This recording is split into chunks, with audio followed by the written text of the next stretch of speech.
ஜெபம் செய்வோம். அன்பும் இரக்கமுள்ள பரலோக பிதாவே, மனமகிழ்ச்சியான மீண்டும் ஒரு காலை வேளைக்காக நன்றியோடு ஸ்தோத்திரிக்கிறோம். என்னை சிநேகிக்கிறவர்கள் என்னை தேடுவார்கள், என்னை தேடுகிறவர்கள் என்னை கண்டடைவார்கள். அதிகாலையிலே நீர் எங்களை விசாரிக்கிறீர், அதற்காக உமக்கு நன்றி செலுத்துகிறோம். இந்த காலை வேளையிலும் கூட உடைய சமூகம், உடைய பிரசன்னம் மோசையோடு இருந்தது போல எங்களோடு கூட இருக்கும்படியாக நீ வந்திருக்கிறீர். இன்னல்களையும் துயரங்களையும் வேதனைகளையும் நாங்கள் இரவிலே பகலிலே நாங்கள் கடந்து வந்தாலும் எங்களை செழுமையான இடத்துல காலையிலே கொண்டு வந்து நிறுத்திருக்கிறதை ஸ்தோத்திரம். பகலிலே குளிர்ச்சியான வேளையில என்னையே கர்த்தர் எங்களை சந்திக்க வந்திருக்கிறீர், அதற்காக உமக்கு ஸ்தோத்திரம். எங்களோடு கூட வினவும் எங்களோடு கூட உரையாடவும் வந்திருக்கிறபடினால நமக்கு ஸ்தோத்திரம். எங்கள் கவலைகள் எல்லாம் இடத்துல கருத்தில் வைத்து விட்டு எங்கள் காரியங்களில் நீர் உடைய கிரியை நடப்பிக்க வேண்டும் என்று செபிக்க நான் கூடி வந்திருக்கிறோம். உத்தம இருதயத்தோடு வந்திருக்கிறோம், வேண்டுதலோடு வந்திருக்கிறோம், தேவையோடு வந்திருக்கிறோம். உங்களுடைய ஆச்சரியமான அற்புதமான அதிசயமான வாக்குத்தத்தங்களை வேண்டி வந்திருக்கிறோம், நம்பி வந்திருக்கிறோம். நீர் கொடுப்பீர் என்ற வாக்குத்தத்தத்தோடு கூட நாங்கள் காத்திருக்கிறோம். எல்லா துதிக்க நமக்கு சொல்கிறோம். இயேசுவின் நாமத்தில் ஜெபிக்கும் நல்ல பிதாவே, ஆமென். அநாதி தேவன் உனக்கு அடைக்கலம், அவன் நித்திய புயங்கள் உனக்கு ஆதாரம் என்ற பாடலில் சில சரணங்களை நாம் பாடுவோம். அநாதி தேவன் உன் அடைக்கலமே, அவன் நித்திய புயங்கள் உன் ஆதாரமே. அநாதி தேவன் உன் அடைக்கலமே, அவன் நித்திய புயங்கள் உன் ஆதாரமே. இந்த தேவன் என்றென்றும் உள்ள சத காலமும் நமது தேவன், மரண பரியந்தம் நம்மை நடத்திடுவார்.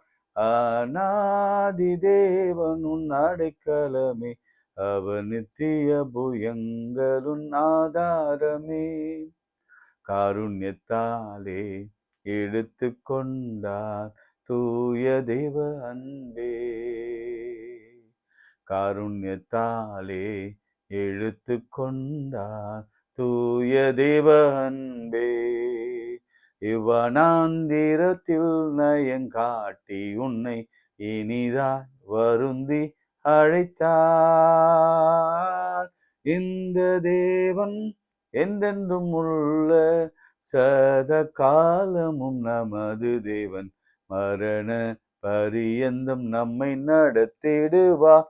அநாதி தேவன் உன் அடைக்கலமே, அவர் நித்திய புயங்கள் உன் ஆதாரமே. கானக பாதை காரிருளில் தூய தேவ ஒளியே, கானக பாதை காரிருளில் தூய தேவ ஒளியே. அழுகை நிறைந்த பள்ளத்தாக்குகளை அரும் நீரூற்றாய் மாற்றினாரே.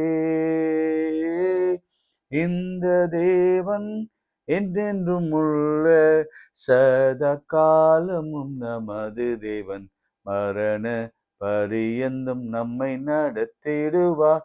அநாதி தேவன் உன் அடைக்கலமே, அவன் நித்திய புயங்கள் உன் ஆதாரமே.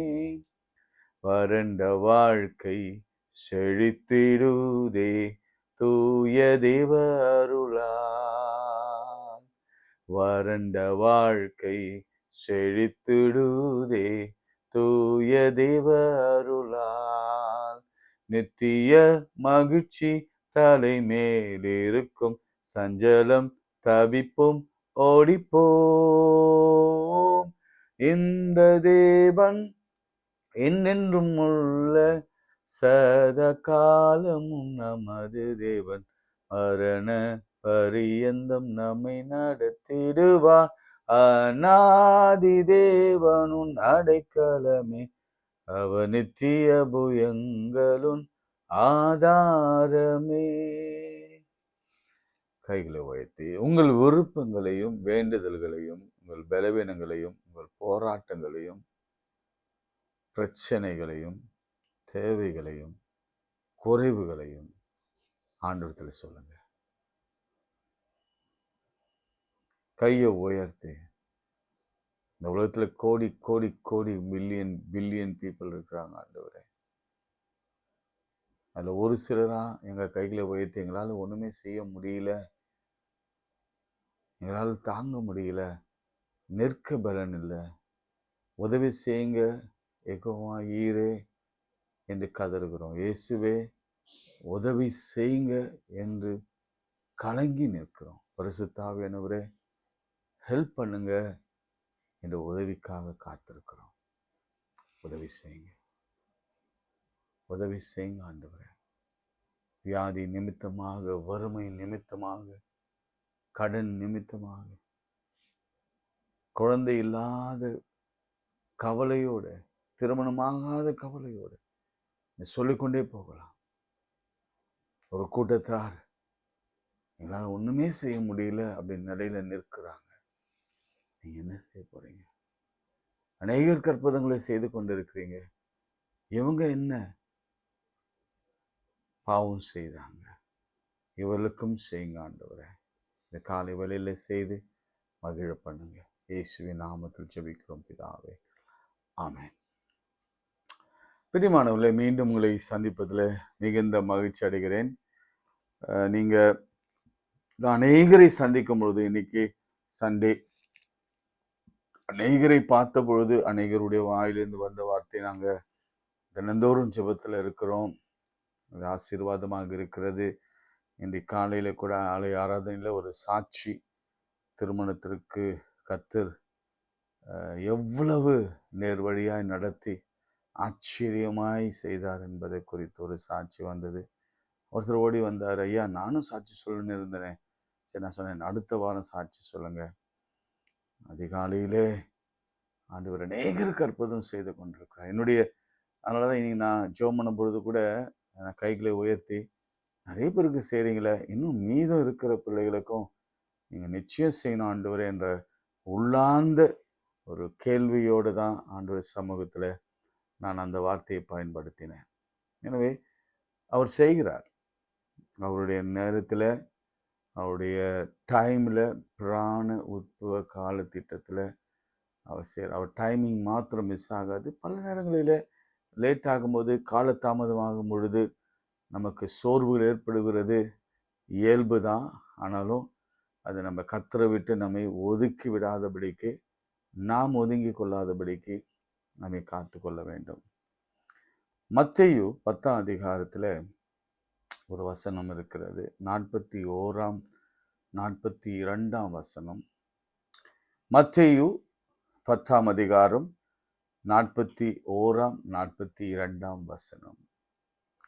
தீர்க்கதரிசி என்னும் நாமத்து நிமித்தம் தீர்க்கதரிசியை ஏற்றுக்கொள்ளுகிறவன் தீர்க்கதரிசிக்கேற்ற பலனை அடைவான். நீதிமான் என்னும் நாமத்து நிமித்தம் நீதிமானை ஏற்றுக்கொள்கிறவன் நீதிமானுக்கேற்ற பலனை அடைவான். சீஷன் என்னும் நாமத்து நிமித்தம் இந்த சிறியரில் ஒருவனுக்கு ஒரு கலசம் தண்ணீர் மாத்திரம் கொடுக்கிறவனும் தன் பலனை அடையாமல் போகான் என்று மெய்யாகவே மெய்யாகவே உங்களுக்கு சொல்லுகிறேன் என்றார். இயேசு கிறிஸ்து ரொம்ப அழகா இந்த வார்த்தைகளை பயன்படுத்தியிருக்கிறார். இதை நான் புரியும்படி உங்களுக்கு சொல்லணும்னா, நம்ம பார்த்து கொண்டிருக்கிற இந்த எலிஷா, சூனேமியால், அவன் மக, அவங்க கணவன் கேயாசி, இவங்க வாழ்க்கையில இருந்து இதனுடைய விளக்கத்தை உங்களுக்கு ஆவியானவர் வழியாக கொடுக்க முடியும். தீர்க்கதரிசிக்கேற்ற பலன். ஒருவன் ஆண்டவருக்காக தீர்க்கதரிசியாய் இருக்கிறான்னா, ஒருவன் ஆண்டவருக்காக தன்னையே நீதிமானா அவன் காத்து கொள்கிறான்னா, ஒருவன் சீஷனாக ஆண்டவருக்காக வாழ்ந்து ஒரு கலசம் தண்ணீர் கொடுக்கிறானா, எல்லாவற்றுக்கும் அதனுடைய பலனை அவன் அடைவான். தீர்க்கதரிசிக்கு என்ன ஆசீர்வாதம் வருமோ, எத்தனையோ அற்புதங்களை எலிசா செய்தார். அதனால பரலோகத்துல அவளுக்கு என்ன ஆசீர்வாதம் பலன் வருமோ, பூமியில என்ன பலன் வருமோ, அதே போல நீதிமான் செய்கிற நியாயமான நேர்மையான கர்த்தருக்கு ஊழியம் செய்வதில் குறைவில்லாம செய்கிறதுக்கான பலன் பூமியிலே அவனுக்கு எத்தனை கிடைக்குமோ, அதே போல சீஷன் ஒருவன் சிறியவர்களுக்கு எதை கொடுக்கிறானோ அதே போல நாமும் கொடுக்கும்போது அந்த சீஷர்களுக்கு ஆண்டவர் என்ன கொடுக்கிறாரோ நாம் அந்த சீஷர்களை கவனித்தால், அவர்களுக்கு உதவி செய்தால், அவர்களை போஷித்தால், அவர்களுக்கு பணம் கொடுத்து ஆதரித்தால், காணிக்கை கொடுத்து ஆதரித்தால், சீஷனுக்கு என்ன ரிவார்டு உண்டோ அதே ரிவார்டு நமக்கு கிடைக்கும். நல்லா புரிஞ்சிருக்கும்னு நினைக்கிறேன். ஏன்னா நாம செய்கிற காரியத்துக்கு நமக்கு ரிவார்டு உண்டு, இல்லைன்னு சொல்லல. ஆனா அதை விட மேலானது அவருடைய ஊழியம் செய்கிற சீஷனுக்கு என்ன ரிவார்டு இருக்குதோ அந்த ரிவார்டு முழுசுமா 100% அவனுக்கு கொடுக்கிறவர்களுக்கு கர்த்தர் கொடுக்கிறார். நீதிமானுக்கு ஒரு ரிவார்டு இருக்கும்ல, அந்த நீதிமானுக்கு இருக்கிற 100% ரிவார்டு நீதிமானை தாங்குகிறவனுக்கு கர்த்தர் கொடுக்கிறார். சீஷனுக்கு ரிவார்டு இருக்கும். ஊழியத்தின் முடிவில் உண்மையும் முத்துமான ஊழியக்காரனே என்னுடைய இளைப்பாறுதலை பிரவேசி இன்னும் பலவிதமான ரிவார்ட்ஸ் இருக்கு. அவங்க ஏன் அங்க பரலோகத்துல ஒருவேளை பெரிய பெரிய அட்மினிஸ்ட்ரேட்டிவ் சிஸ்டம் இருக்கும் பொழுது அவங்கெல்லாம் அந்த 12 ட்ரைப்ஸ் வந்து லீடர்ஸா உட்காருவாங்க அப்படின்லாம் நம்ம வேதத்துல வாசிக்கிறோம். 12 டிசைபிள்ஸ் வந்து 12 சேர்ல உட்காந்து நியாயம் விசாரிப்பாங்கன்னு சொல்லுது. அப்படி அந்த தீர்க்கதரிசிக்கு ஏற்ற பலன் பூமியிலே என்ன கொடுக்கிறாரோ அதையே பரலோகத்திலும் கர்த்தர் கொடுப்பார். நீடியாயில கொடுப்பாருன்னா உங்களுக்கு நீடியாய், நல்ல சுகத்தை கொடுப்பாருன்னா உங்களுக்கு நல்ல சுகத்தை கொடுப்பார். அவர் வழியாக அற்புதம் செய்வாங்கன்னா நீங்களும் அற்புதங்களை செய்வீங்க. அவருக்கு தாட்சி இல்லாமல் இருக்கும்னா உங்களுக்கும் தாட்சி இல்லாமல் இருக்கும். இதுதான் இதனுடைய ஆன்சர். இப்போ நம்ம 2 ராஜாக்கள் 4ஆம் அதிகாரத்தை எடுத்துக்கொண்டு அதனுடைய சில முன்னுரை மாத்திரம் நான் உங்களுக்கு சொல்லுகிறேன். அப்போ இந்த வார்த்தையின் அர்த்தம் உங்களுக்கு பெறும். அந்த கணம் பொருந்திய ஸ்திரீ தீர்க்கதரிசிய அவ பரிசுத்தவான் என்று கண்டு அவளுக்கு உணவு கொடுத்தாங்க. அதனால அவளுக்கு உணவில்லாத சமயத்துல அவளுக்கு கர்த்தர் உணவு கொடுப்பார். அதுதானே நியாயம். அதுதானே அந்த வார்த்தை மத்தேயு 10:41 அர்த்தம். ஒரு கலசம் தண்ணி கொடுத்தா கர்த்தர் கலசம் தண்ணீரை திரும்ப தம் பிள்ளைகளுக்கு அதைவிட மேலா கொடுப்பார். சரிங்களா? சரி, இப்ப வீட்டை கட்டி கொடுத்தால் தீர்க்கதரிசிக்கு மேல் அறையை கட்டி கொடுத்தால், மேஜையை வைத்தால், நாற்காலியை வைத்தால், படுக்கை கட்டிலை வைத்தால், லேம்ப் வைத்தால், நீங்க அதுக்கேற்ற பலனை எங்க கிடைக்கும்னா அவளுக்கு எப்போ ஒருவேளை சமய சந்தர்ப்பத்தில வீடே இல்லாம போனாலும், ஒருவேளை டிரான்ஸ்ஃபர் ஆகி அல்லது வேறு விதமான சூழ்நிலை நிமித்தம் பலவிதமான டிசாஸ்டர் நிமித்தம் எல்லாவற்றையும் இழந்து போனாலும் அவ சீஷருக்கு அதை செய்தாலே கர்த்தர் அவளுக்கு செய்வார். யார் வழியிலாவது கர்த்தர் செய்வார். அதுதான் அதனுடைய அர்த்தம். அவ கொடுத்ததுக்கு மேல ஒரு டேபிள் கொடுத்தாலா 2 டேபிள், ஒரு கட்டிலா 2 கட்டில், ஒரு மேசையா 2 மேசை, ஒரு ரூமா சாம்பரா 2 பெட்ரூம். இதுதான் தீர்க்கதரிசிக்கு ஏற்ற பலன். தொடர்ந்து குழந்தை இல்லாத போது குழந்தை கர்த்தர் கொடுத்தார். அப்போ அவன் சொல்ல ஒரு பிராண உற்ப காலத்திலே அப்புறம் அந்த குழந்தை இறந்து போகுது. திரும்ப அந்த குழந்தைய மீட்டெடுக்கும்படி அவள் செய்த காரியத்தெல்லாம் நம்ம பார்த்தோம். இதெல்லாம் கர்த்தருக்காக ஊழியனுக்கு கொடுக்கிறதற்கு கர்த்தர் பிரதி உபகாரமாக கொடுக்கிற பலன், பிரதிபலன், ரிவார்ட்ஸ். அதனாலதான் நான் உங்களை என்கரேஜ் பண்றேன். நல்ல ஊழியக்காரர்களை தாங்குங்க, நல்ல ஊழியக்காரர்களை தாங்குங்க. அதே போல மிஷினரிகளை தாங்குங்க. இப்போ நான் உங்களுக்கு உண்மையாக சொல்லணும்னா, இந்த வயநாடுல கஷ்டப்படுகிற மக்கள், அவங்களுக்கு ஏதாவது கொடுங்க. யார் வழியாவது கொடுத்து அங்கே அவர்களுக்கு சாப்பாடு கிடைக்க, அவளுக்கு நல்ல தண்ணீர் கிடைக்க, நல்ல போர்வை கிடைக்க, உடை கிடைக்க, பாத்திரங்கள் கிடைக்க, மளிகை பொருட்கள் கிடைக்க தயவு செய்து யோசிங்க, உதவி செய்யுங்க. உதவி செய்ய உங்களுக்கு விருப்பம் இருந்தால் என்னை தொடர்பு கொள்ளுங்க. அங்கே நம்ம ஆவடியிலேருந்து ஒரு பாஸ்டர் சுரேஷ் அங்கே ஊழியம் பண்ணுறாரு. ஒருவேளை நான் அவரோடு கூட உங்களை நான் கனெக்ட் பண்ணி விடுவேன். நீங்கள் நேரடியாகவோ அவர் மூலமாகவோ நீங்கள் அவருக்கு உதவி செய்யலாம். ஒரு சீஷன் நிமித்தம் ஒரு கலசம் தண்ணீர் கொடுத்தாலும் அதனுடைய பலனை கர்த்தர் உங்களுக்கு கொடுப்பார். சரி, வேற என்ன செய்வார்?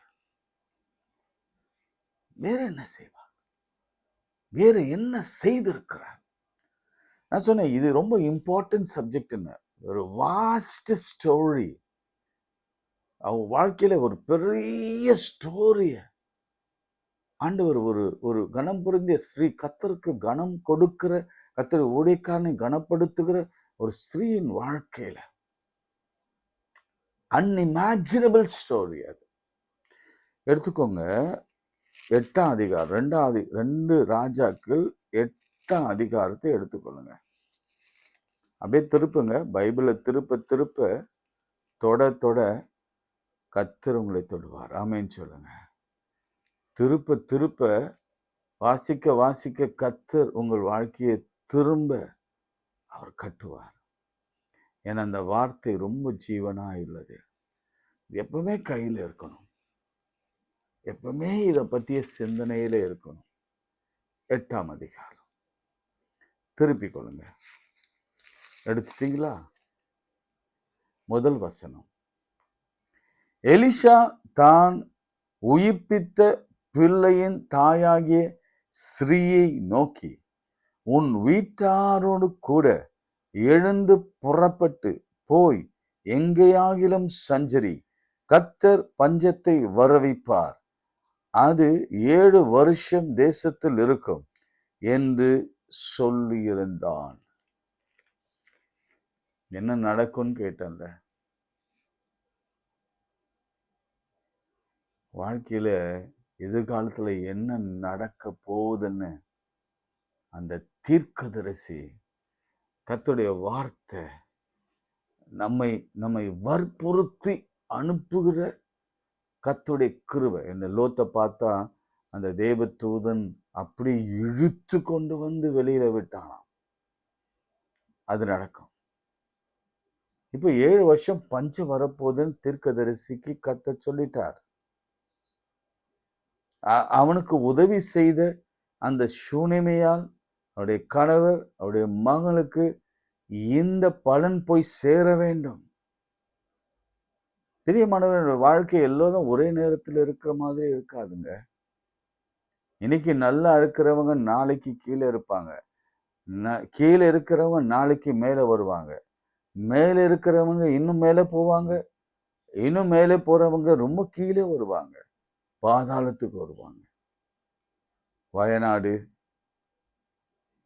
அதே போல மிடில் ஈஸ்ட் கண்ட்ரி, அதெல்லாம் ஒரு உதாரணம் தான். இன்னைக்கு எத்தனையோ உதாரணங்கள் நான் சொல்ல முடியும். அப்போ அந்த தீர்க்கதரிசி மைண்ட் ஃபுல்லா என்ன இருந்தது? தனக்கு உதவி செய்த அந்த மகளை தேடு, தனக்கு வீட்டை கட்டி கொடுத்த அந்த மகளை தேடு. எனக்கு உணவளித்த அந்த மகளை தேடு. எனக்கு ஒரு கலசம் தண்ணீர் கொடுத்த அந்த மகளை தேடு. என்னை கரிசனையோடு விசாரித்த அந்த மகளை தேடு. எனக்காக கையின் பிரயாசத்தை இல்ல எவ்வளவு பெரிய கஷ்டம். இந்த மகளை தேடு. இந்த மகளை கூப்பிட்டு, அவள் மாத்திரமல்ல, அவளுடைய வீட்டார், மகன் வீட்டாரோடு எழுந்து புறப்பட்டு எங்கேயாவது போயிடுங்க, கர்த்தர் பஞ்சத்தை வருவிப்பார், அது 7 வருஷம் தேசத்தில் இருக்கும் என்றார்.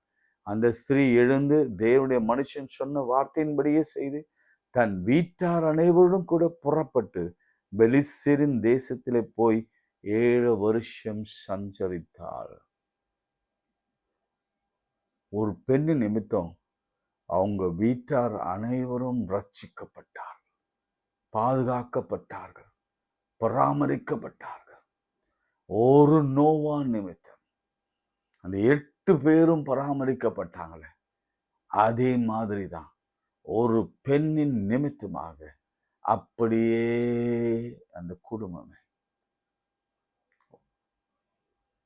நீங்க ஆண்டவருக்காக அந்த குடும்பத்துல ஒருவர் வைராக்கியத்தோட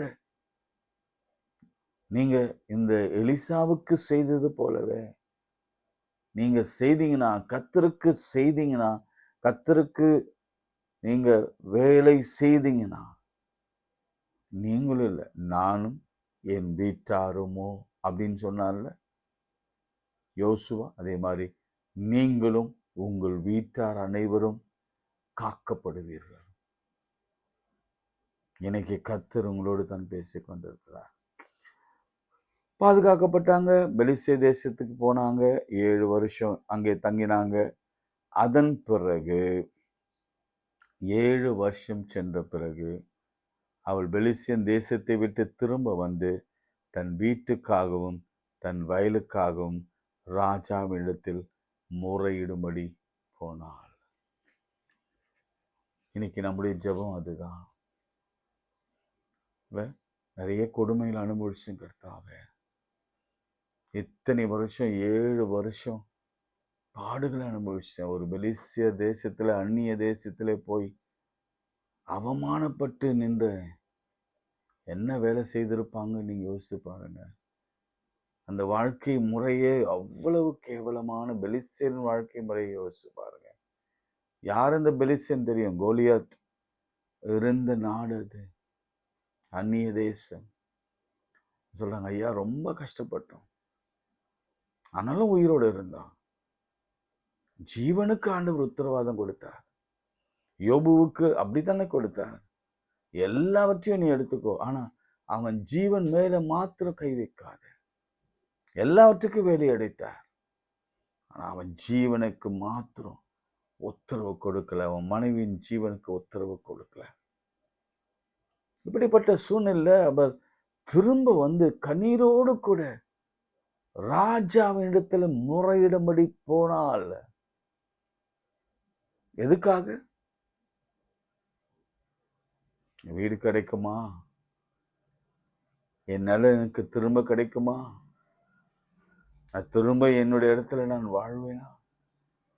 திரும்ப எனக்கு ஒரு வாழ்க்கையை கிடைக்குமா? நான் திரும்ப நான் கட்ட முடியுமா? என் வீட்டை கட்ட முடியுமா? என் வாழ்க்கை ரெஸ்டோர் ஆக முடியுமா? பிரியமானவர்களே, இதுதான் இன்றைக்கு இந்த காலகட்டத்தில் நம்முடைய ஏக்கமாக இருக்கிறது. நல்லா வாழ்ந்தோம், ஆனா இப்போ நிலைமை தலைக்கீழா போய் என் வாழ்க்கையை நான் எப்படி கட்டுவேன்? ராஜாவிடத்துல போனா ஏதாவது நன்மை கிடைக்குமா?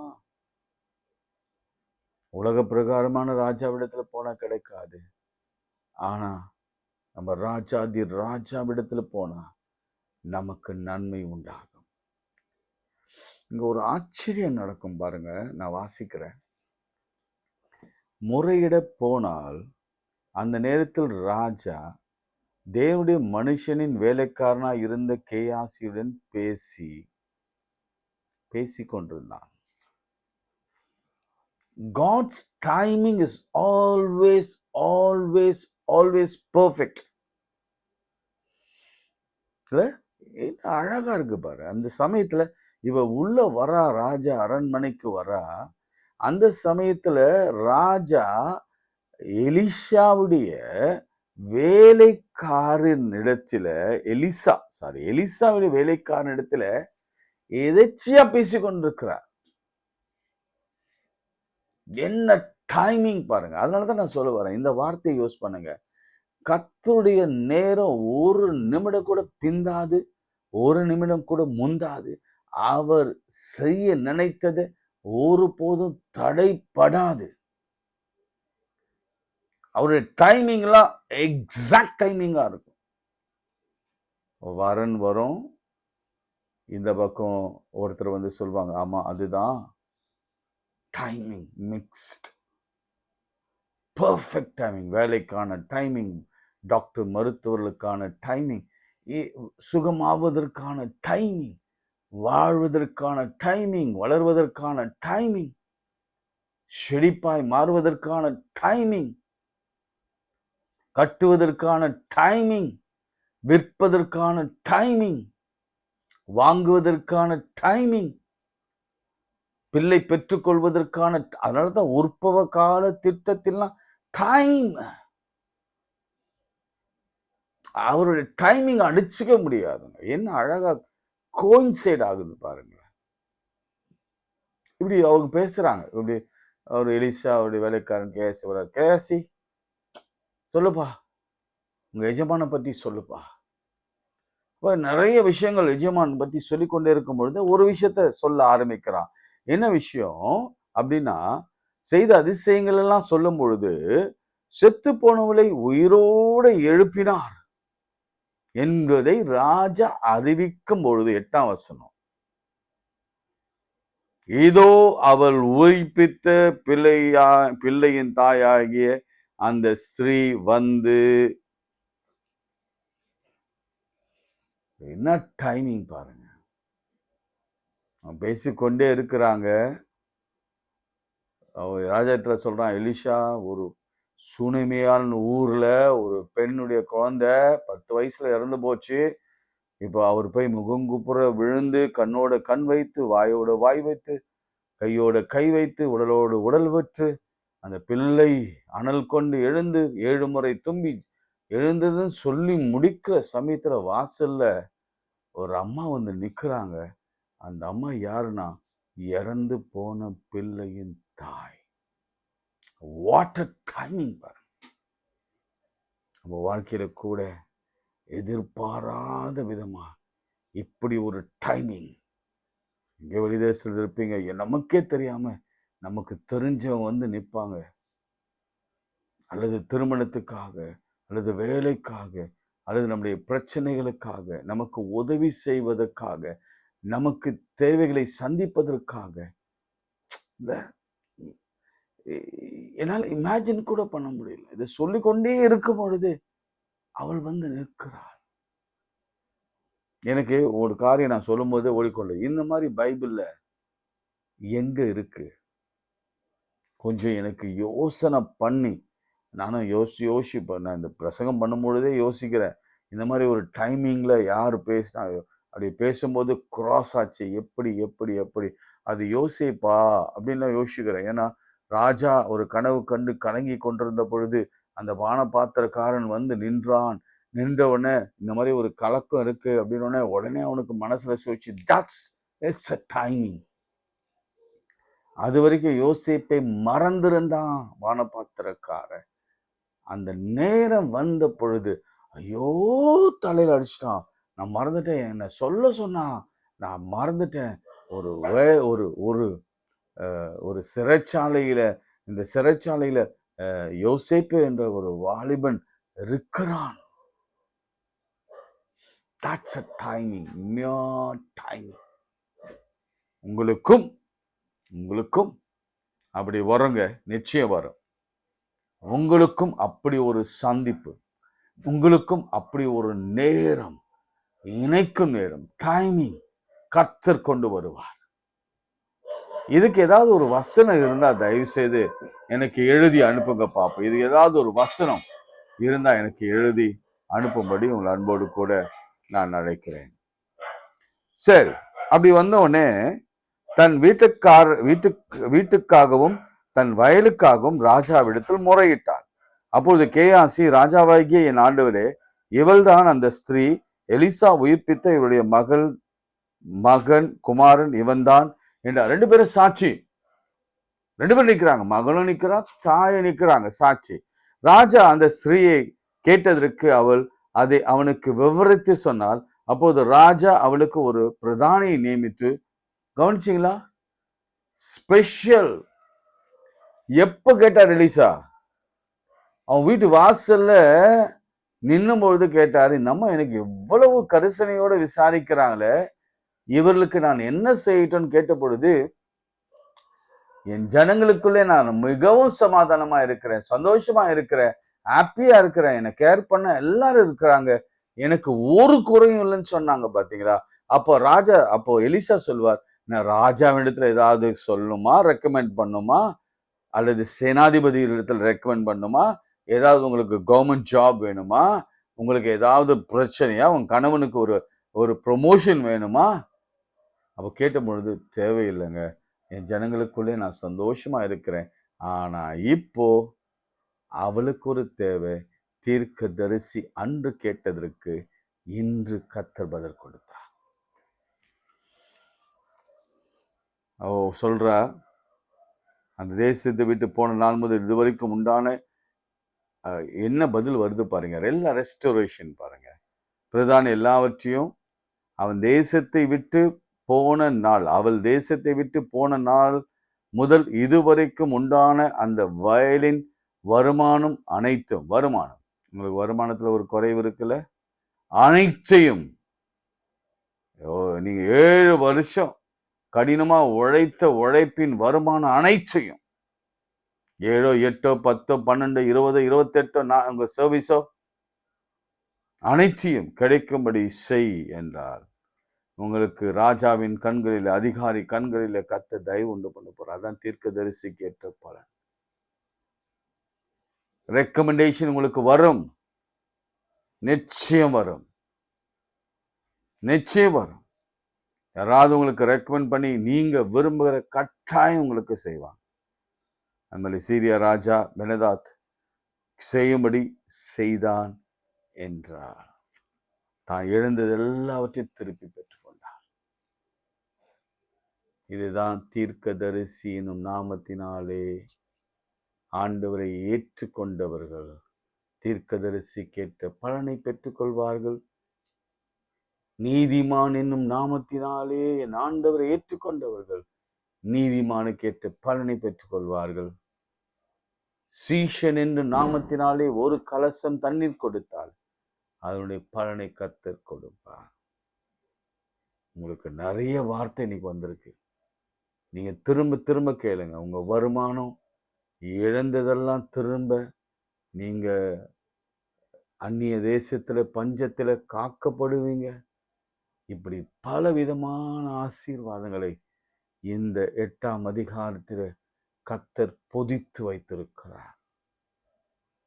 உங்களுக்கான ஒரு டைமிங் வந்துடுச்சு, கோயின்சைட் ஆயிடுச்சு, சந்திச்சது நேர்கோட்டில், எல்லாம் கை கூடி வந்தது, கை கூடி வர செய்துட்டார். ஆண்டவர் உங்களுக்காக யாவையும் செய்து முடித்துட்டார். திடன் கொள்ளுங்க, பயப்படாதிருங்க. கர்த்தர் பெரிய காரியங்களை உங்களுக்கும் உங்கள் பிள்ளைகளுக்கும் செய்வார். உங்கள் வீட்டு அனைவருக்கும் அவர் செய்வார். நீங்கள் இழந்ததை திரும்ப பெற்றுக்கொள்வீங்க. எப்படி தெரியுமா? அவங்க விளைச்சலை நீங்கள் அறுவடை செய்து நீங்கள் எடுத்துக்கொள்வீங்க. அந்த 7 வருஷம் எவ்வளோ விளைந்ததோ போனஸ் போட்டு உங்களுக்கு திரும்ப கொடுப்பார். வீட்டையும் நிலத்தையும் வருமானத்தையும் வேலையும். ஒரு பஞ்சம் ஒன்றும் செய்யாதுங்க. பஞ்ச நாட்கள் எல்லாம் முடிந்து போகும். ஜெபம் பண்ணலாம். அன்புள்ள ஆண்டவரே, நீர் கொடுத்த இந்த வாக்குத்தத்த வசனங்களுக்காய் ஸ்தோத்திரம். நீர் எங்களோடு கூட பேசி நம்முடைய தயவுக்காய் ஸ்தோத்திரம். இன்றைக்கும் வியாதியா இருக்கிறதை குணமாக்கும். வயநாடு மக்களை கர்த்தர் நோக்கி பாரும். ஒருவேளை அந்த அந்த இதுல புதை குழியில ஒருவேளை யாராவது சிக்கி கொண்டிருந்தால் அவளை உயிரோடு மீட்டு கர்த்தர் அவளை ஜீவனோடு காத்துக்கொள்ளும். இழந்த குடும்பங்களுக்கு ஆறுதல் செய்யும். விசேஷமாய் இந்த ஜெபத்தில் கலந்து கொண்டிருக்கிற ஒவ்வொருவருக்கும் கர்த்தர் நியாயம் செய்து பதில் கொடுத்து ஆசீர்வதிங்க. வியாதிகளை மாற்றுங்க. குழந்தை பாக்கியத்தை தாங்க. பிரிந்த குடும்பங்கள் உண்டு ஆகட்டும். வீட்டாரோடு கூட அவர்கள் சந்தோஷமாய் வாழுகிற கிருபையை தாங்க. நாங்கள் கேட்கிறது கொஞ்சம்தான், கேட்க மறந்தது அநேகம். உங்களுடைய பிள்ளைகள் அநேகம் கேட்கிறாங்க. அனைத்தையும் தாங்க ஆண்டவரே. நாங்கள் ஒன்றுமே இல்லை சுவாமி. உங்களுடைய சித்தமானால் தான் எங்களுக்கு எதாவது நடக்கும். உங்கள் டைமிங்கில் நடக்கும். அந்த நேரத்தில் எங்களை ஆசீர்வதிங்க. இயேசுவின் நாமத்தில் ஜெபிக்கிறோம் பிதாவே, ஆமீன்.